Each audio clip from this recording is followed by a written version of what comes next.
నుంచి పుట్టారు కాబట్టి లక్ష్మీదేవి తల్లి.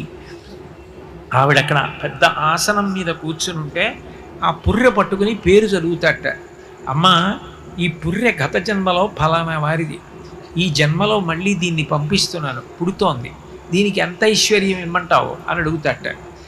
గత జన్మలో ఏం చేశాడు అని అడుగుతుందట అమ్మవారు. కబుర్లు చెప్పిన వాడికి కాదు అమ్మవారు ఇచ్చేది, ఇలా పెట్టినవాడు ఎవరున్నాడో వాణ్ణి చూస్తుందట అమ్మవారు. ఆవిడ పేరు చెప్పగానే ఆవిడ సర్వజ్ఞ, ఆవిడికి తెలియదు వాడా ఎంత చేశాడ్రా అని ఒక్కసారి కనుబొమ ఇలా పైకెత్తుతుందిట. నేను వాడికి ఇచ్చాను, వాడు సమాజానికి అంత పెట్టాడు, ఎంతమంది అన్నం తిన్నారో, ఎంతమంది చదువుకున్నారో, ఎంతమందిని వృద్ధిలోకి తీసుకొచ్చాడో, అంతమంది వృద్ధిలోకి వస్తే తాను ఆనందపడిపోయాడు రా, వాడికి మళ్ళీ రెట్టింపి అంటుందట.